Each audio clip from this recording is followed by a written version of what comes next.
Okay, so kind of back to our chapter and our thought process here, because again, the evidence is only part of making your decision of what intervention you want to use for your patient.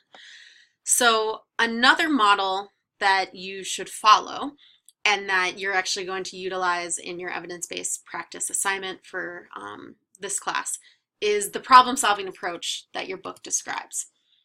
So here's that approach. It's really a flow chart, right? So starting with the problem, okay, the impairment, so the condition that the individual has, we write our clinical question. So we just reviewed that in our video. So our PICO question is developed. And then we're trying to develop a intervention strategy. Okay, the clinical question is going to be about the intervention strategy that will help our patient with their problem, right? So that whole PICO question. So next we actually go into kind of a basic understanding of all the different modalities. Okay, so we might have this chart for each different modality that we are potentially considering. Okay, the first thing is physics. It's the basic science, it's the theory. That's why we're going to spend time for each of these modalities understanding physics. As much as we maybe want to pretend we don't ever need to know physics in our life, we do here. So the main question here is, can the energy associated with that intervention, say ultrasound, affect the appropriate tissues? So again, bringing our patient into it, our specific tissues, our PICO question, this particular intervention. If that's a no, and we already kind of asked this question in that 3-part series, right? If that's a no, we get all the way down here to choose something else. If the energy can't affect these tissues, there's no moving forward. If it's a yes, then do we get the physiological results, right? So this is that second question that we talked about already, that in making our decisions. Again, if it's a no, it's not a go. So if we can target the tissue and the energy when it gets to the tissues does something that's effective for healing for this particular case, we move on. And this was our final question in this 3-prong, right? Was, does the evidence support my desired outcome? And that's what we've spent the last several slides talking about and videos talking about. So here we get a little more tricky. No does not automatically mean we're picking an alternative, right? So let's go over to the yes side first. So does the published research support the intervention? Again, thinking about our clinical question.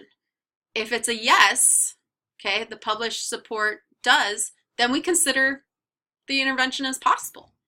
It's not what we're going to do yet. That goes back to our patient and goals and conversation, but it's a possibility. If that's a no, is evidence even available? If that's a yes, so evidence was available and it's not saying it supports it, then we might want to start thinking about an alternative. If it's a no, then we have to back down on our hierarchy of evidence and start saying, okay, well, what does experience tell me? What does this type of evidence tell me? What does the theory tell me? Okay? So when we weigh that, it could potentially still go to no, or it could be yes. Now, what we might find is when we look at a different modality, we do have the evidence. Okay? And so we don't need to only rely on expertise that ultrasound works, because we have something that shows diathermy works. And so we're going to try that first. This might still be an option, but we might have something better. If we get to that, does my experience support the desired outcome? Okay, so again, this keeps you in mind. It's not just the evidence, which is this back part, but has what you've been taught tell you that this should work? Has what you've seen happen tell you that this might work? If that's a no, then you ask, does the literature support it? So the published research. And again, if there's not published research, do we weigh other expertise and theory? If yes, it's potentially still on the game plan. If not, we're choosing something else. So again, when you do your project, you're going to create this diagram for me for all the different possible interventions for your impairment and your clinical question. And we're going to get this list of possible treatment options from that.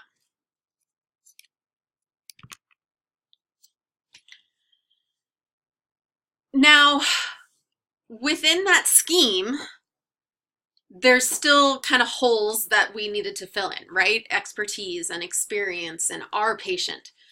So there are 7 steps to this problem-solving approach, okay, that allows us to get the best information possible, to relate it to our patient, to make good decisions, and to then follow up and make sure that those decisions are working, okay? So step 1, we have the obtaining a medical history. Without a good medical history, you've got nothing, okay? It goes back to the evaluation. But this is even before. This is not necessarily recognizing the problem yet. This is obtaining the history. So past history, history of present conditions, indications. So as they're talking to you, you want to think about the modalities that might be indicated based on what they're telling you. Contraindications especially. Okay, what contraindications might be out there? Recognizing the demands of the patient's current and desired activity levels place on these tissues, so understanding healing, all that goes into that medical history. Step 2, recognizing the problem.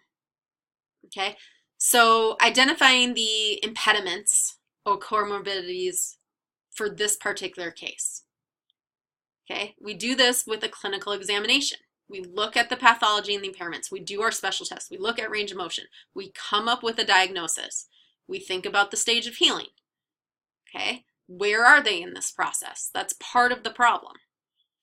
Then we start to prioritize all the different problems that we see. Okay, so we'll go over in class kind of a case study and talk about how we do this. But are we looking at activity limitations, participation restrictions? Again, this isn't what we're putting on the person. This is what they're experiencing currently. So it goes back into that ICF disablement model. Then we do goal setting with our patient. So based on these priorities, okay, can we then develop a logical kind of order of how we're going to tackle these priorities and what we're going to do? We do long-term and short-term goals with that. Okay, step 5, we review the best available evidence. We've talked about that already.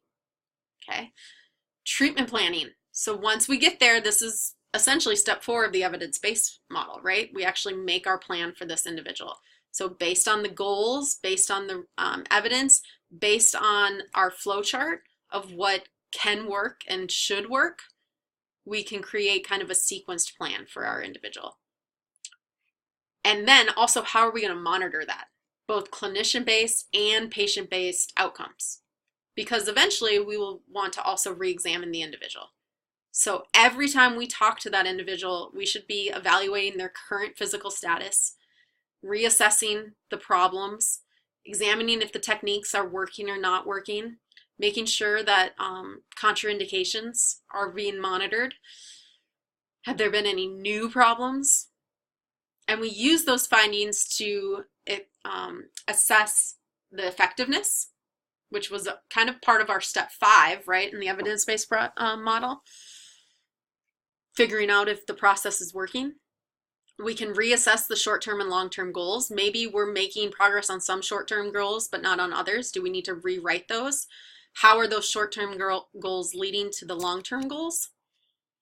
Are we determining changes in the treatment plan that are needed? And again, our outcome measures being used so that we can have data that help drive our decisions. We would never make decisions anywhere else in our life without kind of having the hard data.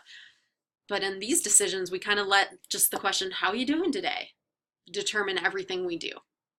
And so ideally, we'd want more data to that. So again, looking at those steps in particular, the first one, right, was the medical history. So the information that we can gain from that patient examination both in the medical history and in recognizing the problem.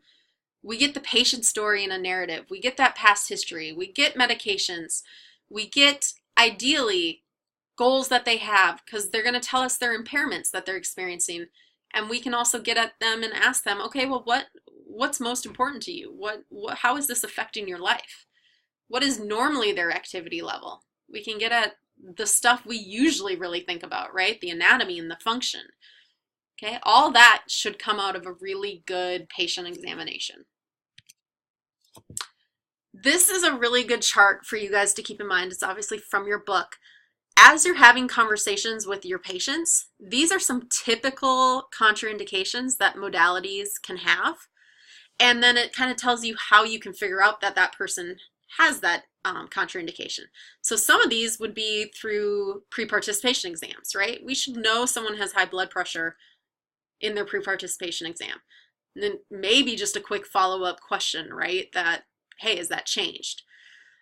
Maybe in clinical examination, do we actually measure blood pressure? Because someone might have high blood pressure right now because they're nervous and they don't actually normally.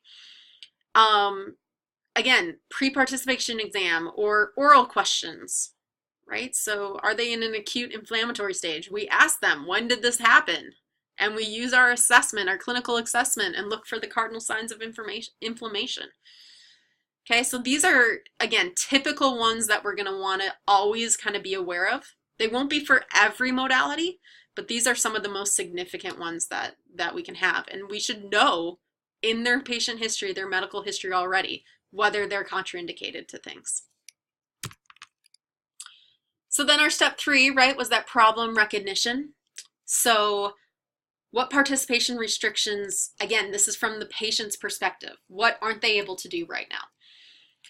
Examination and re-examinations.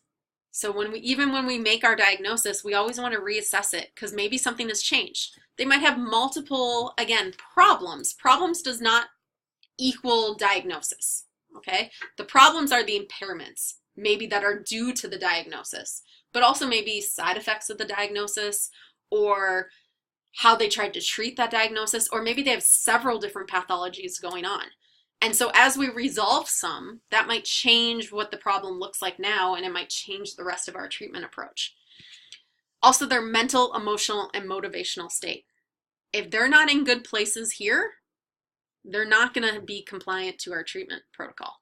Do they need more advanced help with this? Okay, do we maybe need to get them to see a psychologist or a counselor or a sports psychologist or a nutritionist or things like that? Okay. Before every treatment session and after, we'd ideally want to interview them about the effectiveness of their prior treatment or intervention and how they're feeling now, how they're going to feel after.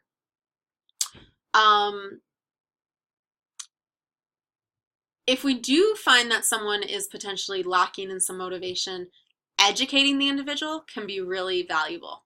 So being able to communicate with them and talk at their level. So part of when you start doing these modalities is you're going to take these really huge physics terms and physics concepts and be able to apply them and talk to your patient about them so that they're aware of what your plan is. But goal setting, having that plan, giving realistic expectations, all that tends to help motivational status. And then document.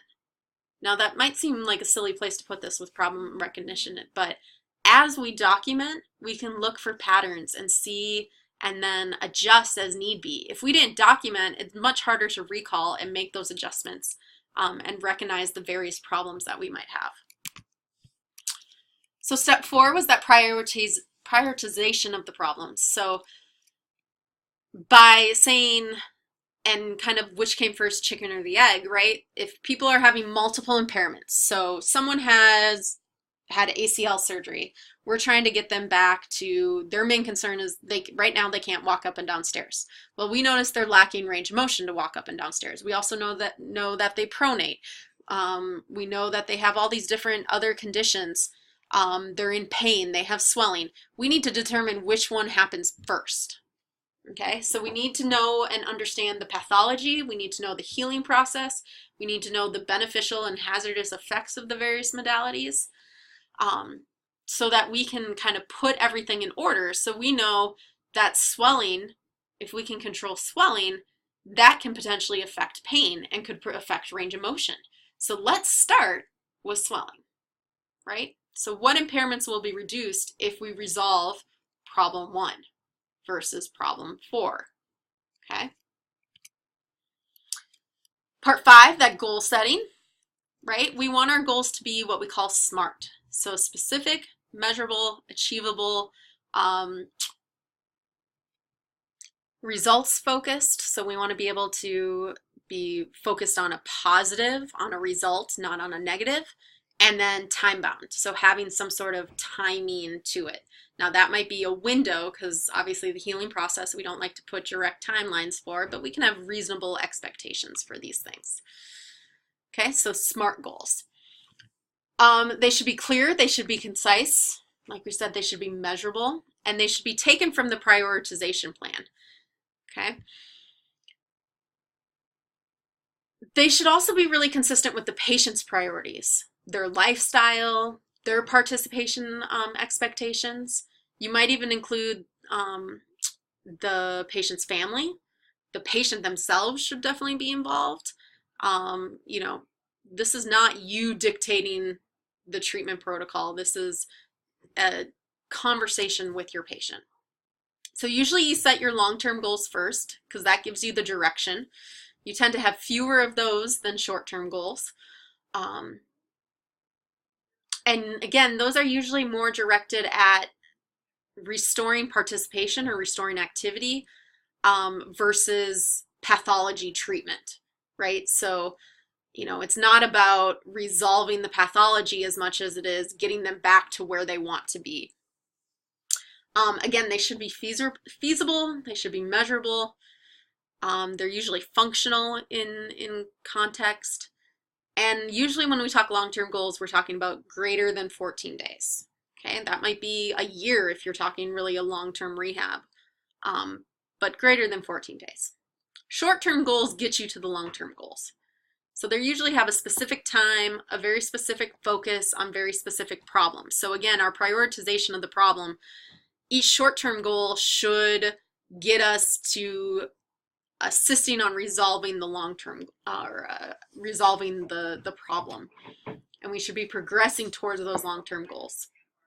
Again, now we're talking less than 14 days. And we want to re-examine these goals. As we do those interviews, every time we talk to the individual, when we use our patient-oriented outcomes, are the goals being met? And if not, we need to reevaluate the treatment plan. So just some tips when you're writing goals with a patient.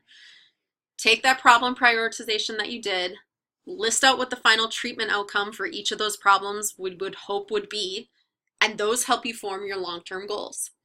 And then short-term goals are steps to get you towards those long-term goals. And think about reasonable time frames. Your book goes into the ABCD as well. So thinking about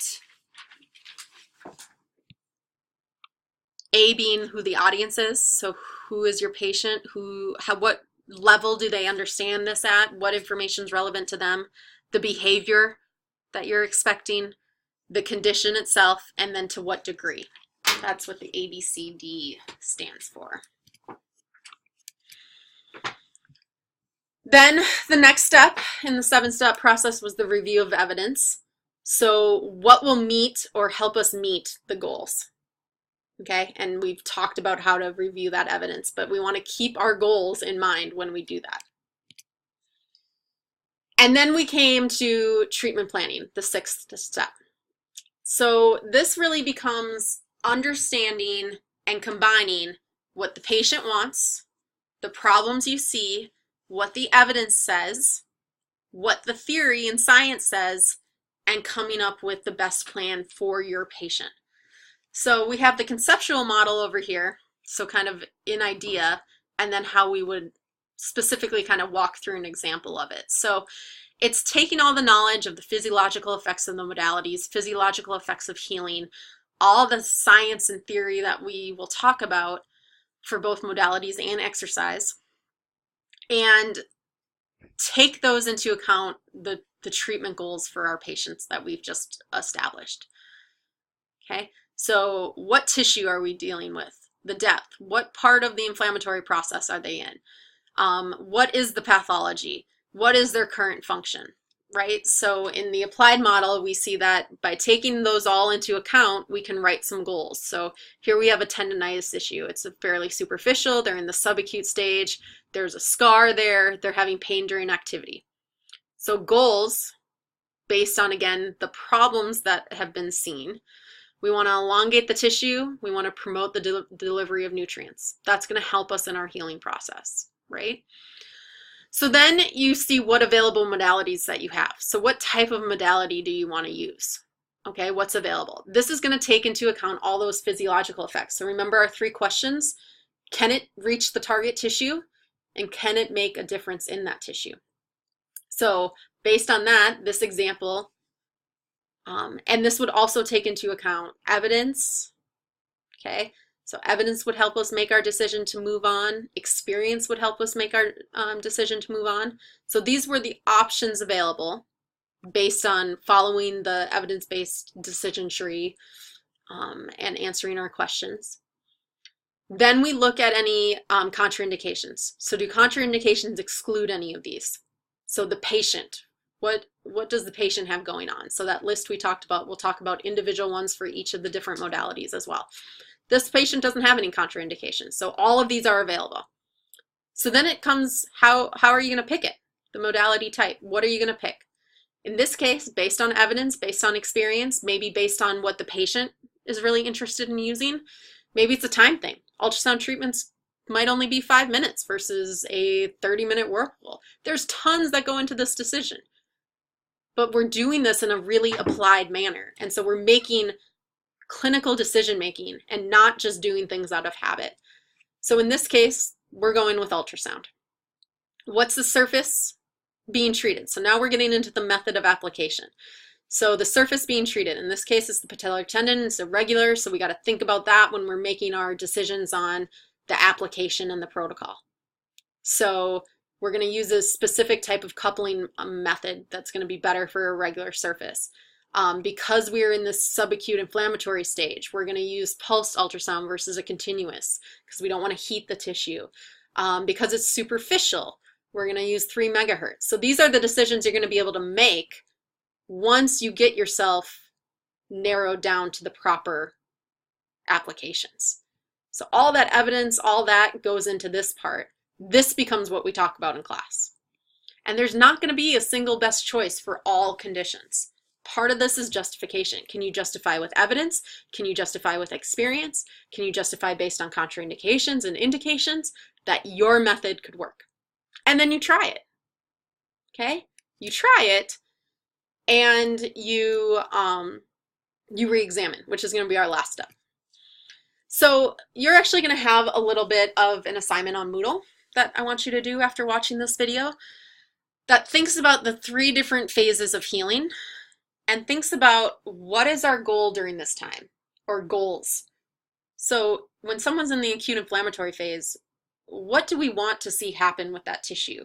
What would we want to kind of assist with? And then what type of exercises would potentially help with that, help meet those goals? And then potentially what modalities might help with those goals? Or specifically, since you might not know the modalities yet, what aspects of the modalities or goals of the modalities would you want to match up? And this is all free form. Your book does a little bit of it, but just give your thoughts. Okay, this isn't going to be graded, correct or incorrect. I just want to hear your thoughts of what you think would help reach those goals in those different phases. Another part of treatment planning is the self-treatment. Athletic trainers, we're not especially when we're in season, we don't do as much self-treatment because we don't bill and because our patient has access to us every single day. They usually come in and do their rehab, do their treatments with us. But most individuals go away. And it's the time spent between the visits that is usually the most important thing. And that tends to have to do with compliance. If the person doesn't have good compliance in the off time and the self-treatment, No matter what you do with them and the few treatments that you get with them, it's not going to make a difference. So it's not only just about the at-home activities or exercises or self-treatment modalities that you might let the individual use, but it's also adhering to whatever restrictions you have put on them. So if they're supposed to be non-weight bearing, are they actually doing that? Okay. Compliance tends to increase with education. What is the downfall of them not following your advice, right? How does this condition, or how do these treatment plans help reach those goals? Those are important things. Another thing that helps with compliance is timing. Don't give them more than about 3 exercises to have to do at a time, especially if you can check in regularly.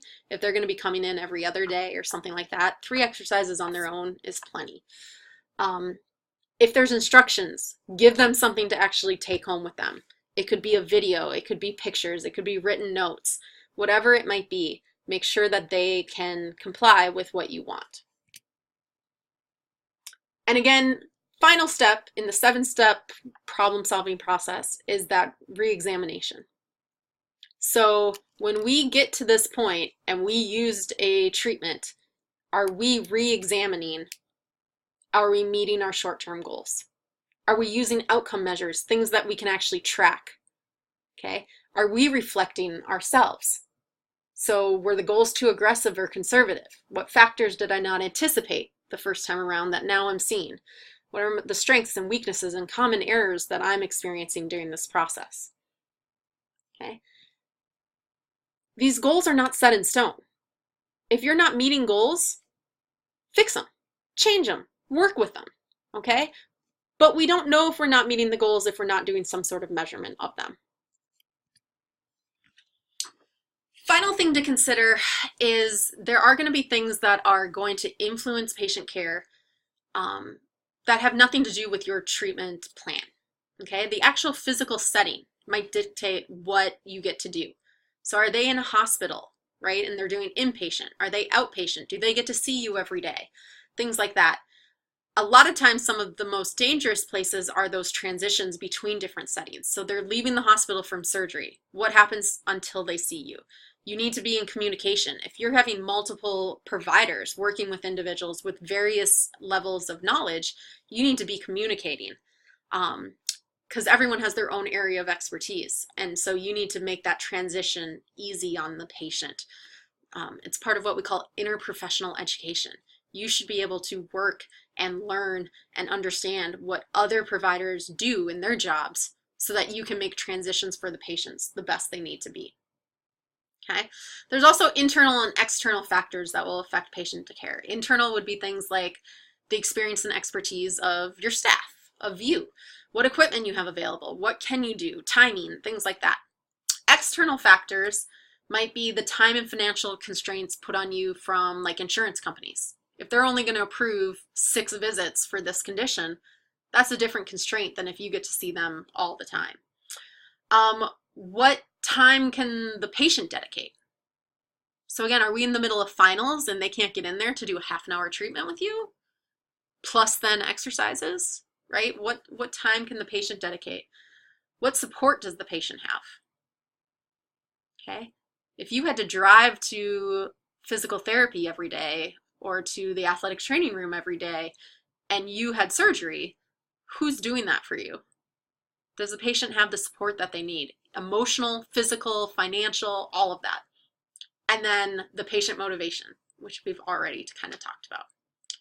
So hopefully you have a clearer idea of how the decision-making process is going to come forward, and how, as we now start to talk about the individual modalities, how you can start seeing the whole decision-making process and taking into account all the individual choices that you have.